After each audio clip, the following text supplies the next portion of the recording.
Welcome back to the Head, Heart, and Boots podcast. I'm Chris. And I'm Brandon. Join us as we wrestle with what it takes to transform ourselves and the businesses we lead. I don't know. What'd you think? I don't know. It's kind of serious. Should we laugh? Yellow. Hey. How are you? You know, I'm actually feeling, it's interesting. I'm feeling better as the day goes by. So. Oh, that's good. Yeah. That's a positive. I know. It's a positive thing, actually. Feels good. Cool. You were kind of tapping into a topic this morning. Where are we going? We had a chat with a colleague, a week or two ago. Yeah. And actually, potentially a team member candidate. So this is a colleague, friend. Oh, yeah, that's true. Colleague and friend. And, now we're starting to engage in a new conversation. So it could potentially become a floodlight team member. So we'll see. But they, as part of this sort of courting process that we've been starting to engage in, they said, I really need to know who you guys are, really. Like, I've listened to your podcasts, I've seen you at some stuff. We've done some things together, but I want to know who you guys really are. Like, how do you treat your wives? What are you like as dads? What do you care about? What do you spend when you're outside of work? Like, what do you commit your time to? Well, you know what I mean? Yeah. And we were both like a little bit caught off guard. I don't know if caught off guard is the right word, but I thought about that question a lot, actually, after that meeting. I thought, I've never had a potential employee or business partner or whatever ask that question in quite that way. And I really thought a lot about it. And after kind of my, I don't know, a little bit of a deer in headlights look set in, I'm like, God, that's a freaking rad question. And I'm totally willing to go there. Let's talk about it. Yeah. And so I've been noodling on that. What am I going to say to this person? Because we're going to meet with him, I think, soon again. But then it reminded me back from my speaker lunch days when we used to invite in entrepreneurs and stuff to come talk to our local community of business people and stuff. And one of those guys was the COO of Zappos. Listen to me, name dropping. Alfred Lin. Anyway, Alfred Lin, he's now with Sequoia Capital Partners and whatever, like Zappos sold to Amazon. But the thing that I remember talking to him about was their hiring process. Now, mind you, they're all like, they were a venture-backed startup. And so they had the freaking foosball tables and all the things that like a young, hip business does. But what he said was really the force multiplier for them is that they were insanely focused when they were hiring, particularly their upper management executive, like leadership roles. Yeah. That they were looking for an integrated personality. Yeah. And when he first said that, I didn't know what it meant. Somebody raised their hand and asked, and he said, it's really like, we want to hire people that are the same with their wife and kids as they are with their downline employees, as they are with customers, as they are with colleagues and leadership peers. Yeah. We don't want people that have a certain way that they treat their downline and then another way that they treat their peers and their upline. Like, we just want people that are real. Yeah. And I think as I say that, probably everyone's like, well, yeah, duh. But how often do we really prioritize getting to know somebody?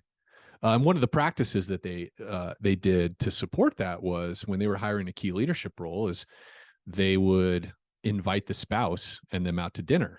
And so they'd get a chance to see what's the body language, what's the interaction, between them, and just, to get a more of an organic view of who this person is. Sure. Yeah.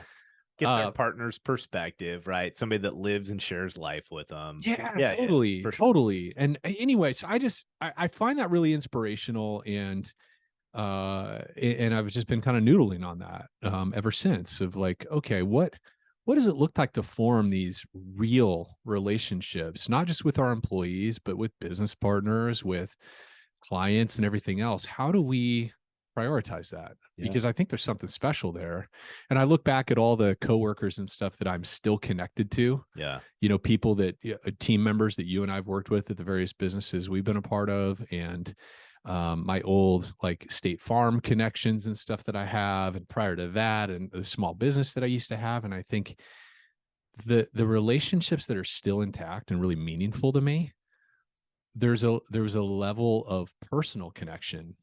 Like I know things about them. I know what their hobbies are, their passions are, and I also kind of have a view of who they are as a husband or a wife or, you know, a parent. Like I've glimpsed those things, you know, whether it was just, you know, an all company picnic or something where they brought their kids and spouse, and I got to see that, but just how valuable, you know what I mean? Yeah. That personal connection and knowingness.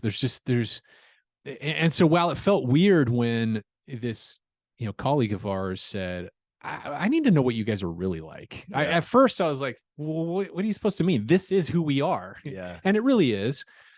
But his follow-on question of, I want to know how you treat your wife. Yeah. I want to know what your marriage is like. I'm like, wow, gee, that's crazy. But I get the reason behind that question. I do too. You know? Yeah. If anything, I think I was really, it probably elevated my excitement 100% about continuing to explore what that could look like Yeah. after that comment. But okay, well, let's thank a couple sponsors and then let's get into that, because that sounds like it sounds like we could have a little fun with that topic. That's so funny. I was just going right into it. And how can I not thank our sponsors? They make this all possible. That's right. They're friends, Right. friends in the biz. So CNR Magazine. Yeah. You know, just this morning, literally, I saw an interview that Michelle Blevins did with the founder and CEO of One Tom Plumbing. oh yeah, And they're kind of making a splash in the industry. So Yeah, if you sure.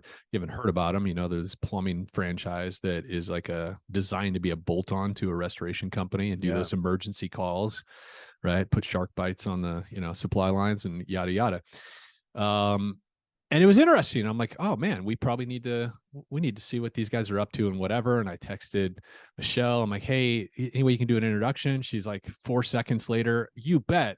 Like Michelle is just that kind of person. Like she scoops every big story. Yeah. She's connected to all of the people that are moving and shaking in our industry. And so if you want to be up on kind of the latest That's right. resto industry, but it's not just resto, it's like the broader cleaning and restoration industry, which is a big community. She knows all the key players. Yeah. She's the one instigating all the important conversations in our industry's media. And so she's fun to work with. We like her personally, but the product that she puts out is incredible. Her team is growing, by the way. I don't know. She just hired an assistant editor. She's got, so They've been hustling. She's building a media empire as well. So if you're not a subscriber, cnrmagazine.com, you should be. It's free. Why would you not want to be up on our industry's news and the important things that are happening, right? Yeah. Pay attention to the podcast. Pay attention to the live stuff that she's doing. Yeah.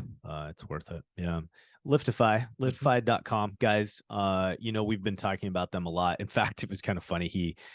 We actually got a text from Zach not that long ago where he was like, hey man, like, you know, I'm doing a demo right now with some folks that said they kept hearing about us on the show. And of course that means a lot to us, right? Because that's the value proposition is that we hope that when we refer or tell folks to take something seriously, right, that that ends up being a win-win, not only for you, but for the partners that we have as well. So liftify.com, automated Google review, right? That's really what it boils down to is can I hire a team, put them in place, and be ensured that these teams are going to be going out in an aggressive, consistent way, getting Google reviews for me so that I can benefit from the natural SEO activity. I can benefit from the fact that Google is weighting that very heavily, right? That it's a review coming on their platform and it's coming consistently and they're new, right? There's fresh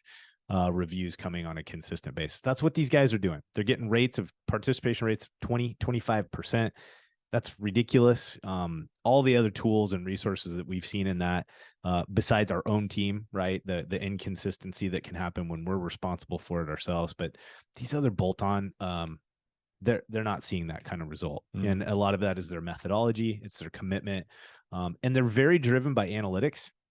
And so it's all super transparent. So if you're investing the little money that they ask for in terms of exchange for their service, the benefit to you is exponential and certainly outweighs the expense.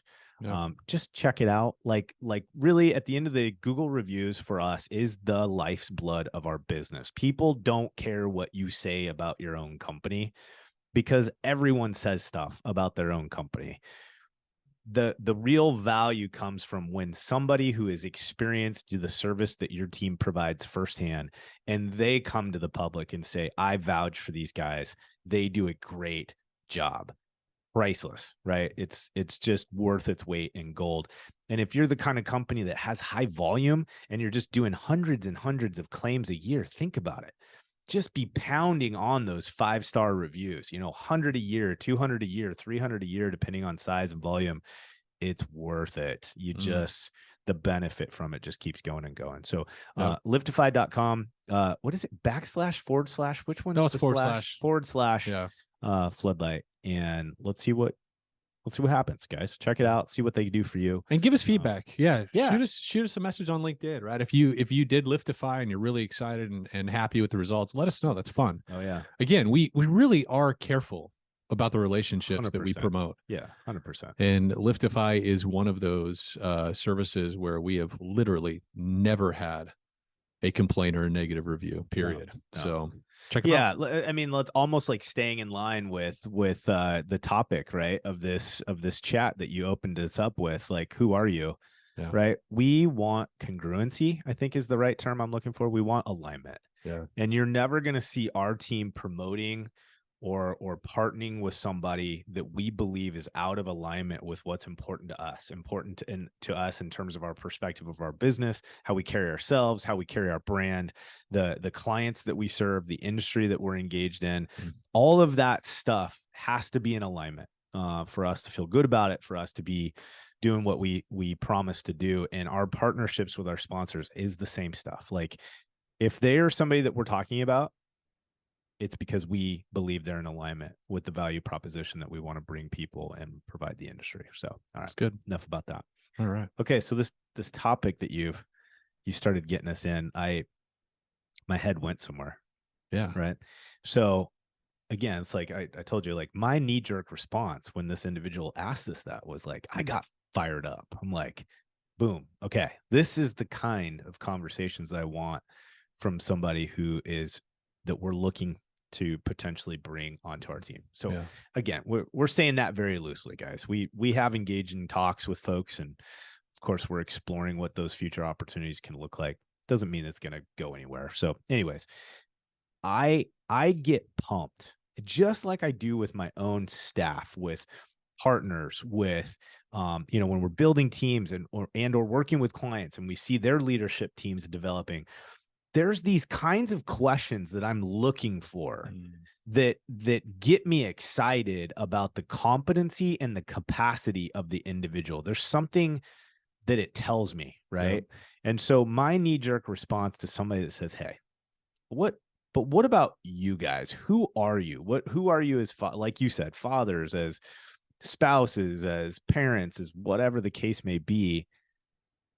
Basically, what I think to myself is, oh, this person values alignment. They want to be working with a person they know is the same person when they're not in the room. Integrity. Right? Integrity. Yes, exactly.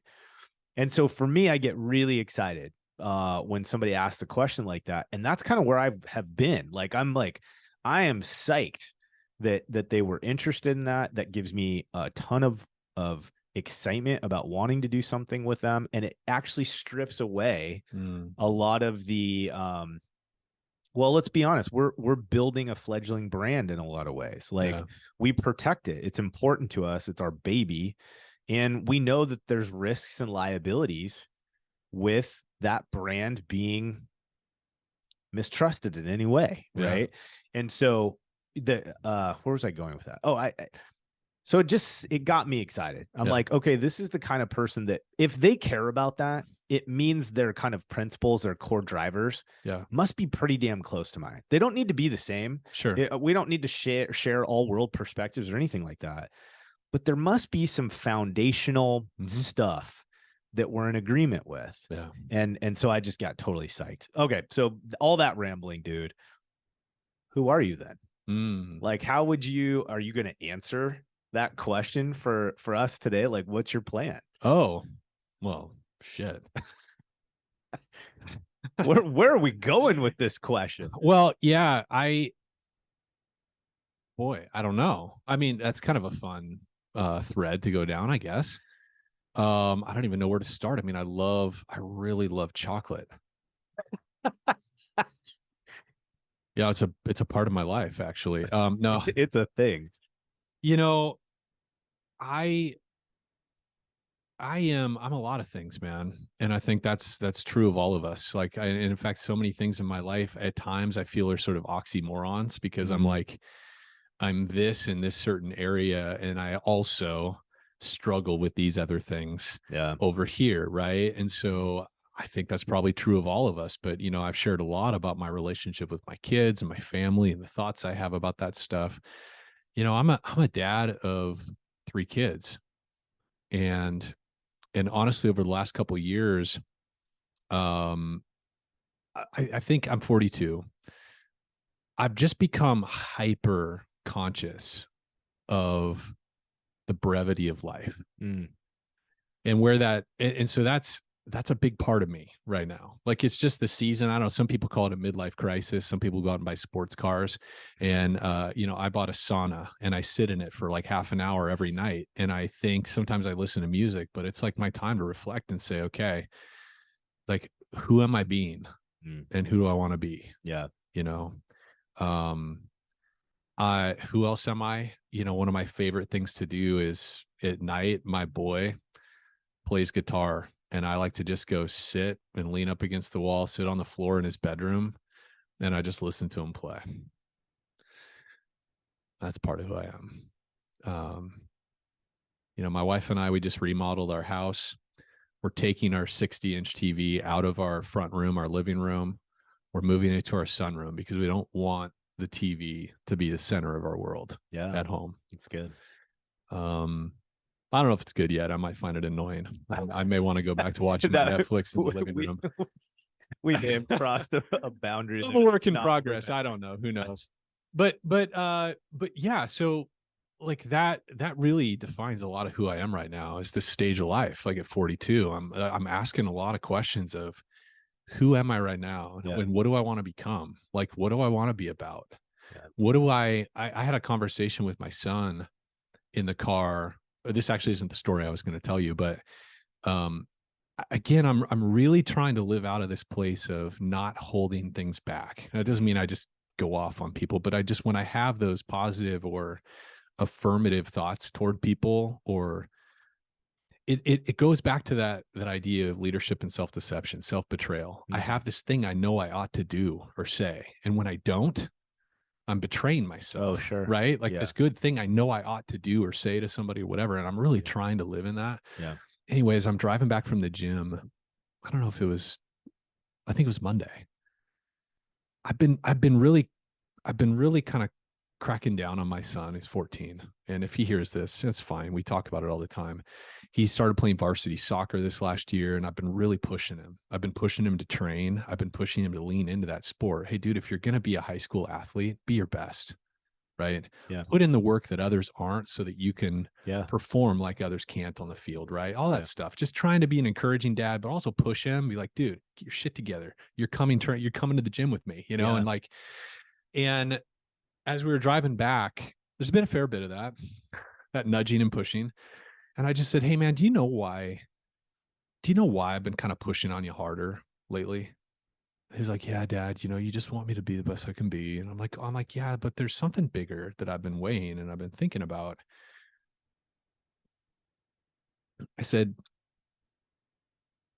I feel like my job is to take the torch that my dad passed me and to give you just a little bit better of a performance, right? That I could be just a little bit better dad than my dad was able to be for me, right?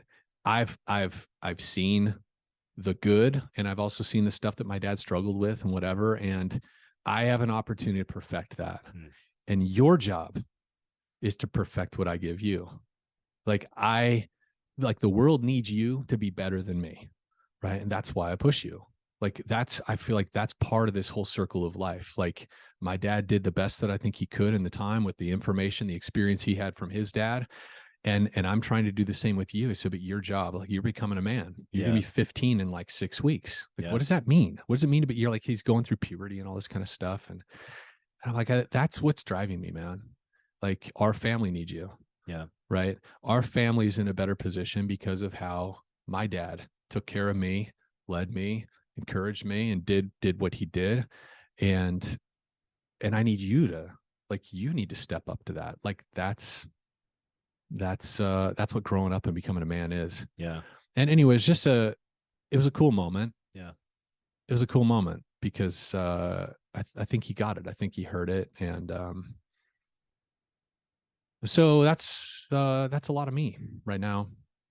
You know what's interesting about that? I kind of cut you off, but I think this is kind of for me like a bit of a takeaway, I guess, almost as we're talking about this topic is I think what's interesting about that question, like, so think about it from this perspective. When someone else asks you that, it's because they're trying to verify or validate if that relationship is worth their investment. Yeah. Right. To a certain extent, that's what's happening. Like, even if we think about an interview, what's happening in that moment is two groups or people or persons are trying to assess if investment in that relationship has value or is in alignment or right. Like that's kind of what's happening. Yeah. And I think what's interesting about it is that we can have the kinds of experiences that shows us the value in that. We do it by default, right? Before we expose ourselves or commit to something, we're asking these questions. We're trying to identify if it's a good fit. It's funny how we don't really do that for ourselves about ourselves. So like when he asked that question, you kind of brought up the topic. I just went, I mean, we did You Inc. not that long ago, right? Yeah. Is that out yet? It will be by the time this comes out. Yeah. So I don't know. Maybe we started to approach on that area, but anyways, my point is, it's like just kind of clarifying, creating a vision for yourself. Yeah. And it's okay if, just like our business, we create mission and vision statements. Yeah. You're not living that out all the time. And in a lot of cases, the way they're designed to be like, if all things happen the way you want them to, this is the kind of organization we will be. This is the stance we will have. This is what we will live out. Yeah. And I think it's important, right? Almost like going back to the whole positive thing. What are you for versus what are you against? I think it may be very difficult for anybody to even set the stage for that, to know what they're for, to really articulate that if they haven't done a good job of identifying who they are. Yeah. Not what people say they are, not what they feel like they need to project, not what they've done, not what they've done, not what they do, but who are you? Right. Man, that's a big driver for me right now, man. Because you and I both know very, very successful people that are very, very unhappy. Yeah. They got all the things. All of it. Yeah. They have they have the public respect and esteem even at times. Yeah. Still unfulfilled, still unhappy. Yeah. And I think the thing I'm just very present to is my kids could give a shit about my business in the sense of they don't care that dad is a podcaster, a consultant, or like beyond the fact that it pays the bills and it's what dad does, like they don't care. It's not a value statement. They don't care about my empire building. Yeah. They don't. Yeah. All they care is about how I make them feel. Yeah. You know, Yeah. my wife, once our basic needs are met, my wife doesn't care about that stuff. And at the end of the day, right? It's like, what is it like to have me as a companion, right? Is what my wife really cares about, right? And I think a lot of us just get so consumed about what we need to give our families and our kids that we lose track of we lose track of the relationship. Yeah. It's interesting too. I think again, a lot of times our show, what we're talking about, it can feel a little bit like it's centered at leadership, meaning people with leadership titles or, owners or whatever the case may be. The interesting thing about this, and I think we did go here a bit with You Inc., is this is the kind of value the right word? I don't know if that's the right word. I feel like this is a better way to a better barometer to identify whether or not you as an individual is headed in the right direction. Here's what I mean by that. We know some people on our team that are just very coachable, like just it's natural for them. They're very open to new ideas and concepts. For some reason, they just seem to do a better job of detaching their ego or their personal value to whatever they've done. Right. And not in a negative way, like I don't care. They're just coachable. End of story. Yeah. And then there's a lot of us who are in some journey of becoming more coachable, right? And then there's those that we clearly identify. There ain't a coachable bone in their body, at least today, right now. Right. And the interesting thing about that is I think that we become more open to coachability when we're asking ourselves questions like that, like, who am I? Because I think part of the answer that you get when you're not posturing, when you're not just kind of committing to whatever social or economical standard that says that you should be, or your community says you should be, your sphere, whatever. When we're asking ourselves a question like, who am I outside of just this task or this job side title? What's important to me? What's my relationship value to my family? What am I prioritizing? I think it helps you be more open to hear the things that align with where you want to go.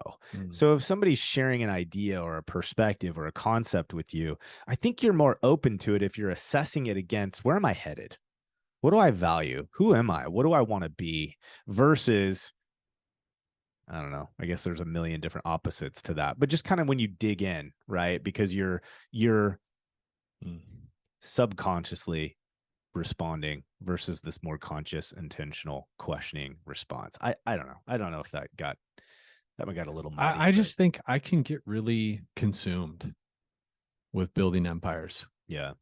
Opportunities, business building, all that stuff. Like I'm sure a lot of people listening to this, like, you get so consumed with that, you can lose the forest in the trees. Yeah. Right. Yeah.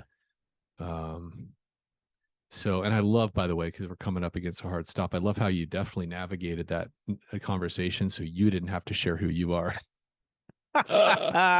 This is a bit of a weird one. The timing is perfect. Oh my goodness gracious. Right. Well, now everybody knows a little bit more about me, the chocolate bit and late night guitar sessions. Maybe the encouragement here, it's like, well, what do you do with an episode like this? What's the value in it? And I think maybe it's just like, just ask yourself the question. And maybe this is something you do in your morning time. Maybe this is something to do. I don't know, whatever your thinking time is, right? Maybe the toilet, whatever it is that you do. Just asking that question, like, who am I? Where am I going? Right? What do I value? What's important to me? And maybe just getting a little bit closer to that alignment. Like at work, right? We've got some different responsibilities that require some different aspects of our character, for sure. But I think it's more that commitment to alignment. Like, does this follow into my core values? Does this fall in line with the things I want to prioritize? Like, we also often look kind of the end of days and look backwards and say, okay, what are the kinds of things that I'm going to be concerned about at that moment? And the empires and the money, probably not going to carry the same weight then. My gut says, I don't know. My gut says it won't. Certainly not if you're alone. Yeah. My dad died alone. Whatever he had, it wasn't people. Right. So that's something to keep in mind, I think, as we evaluate who we are and what's important. So I don't know. For what it's worth, there you go, gang. We'll see you next time. All right, everybody. Hey, thanks for joining us for another episode of Head, Heart, and Boots. And if you're enjoying the show, but you love this episode, please hit subscribe, write us a review, or share this episode with a friend. Share it on LinkedIn, share it via text, whatever. It all helps. Thanks for listening.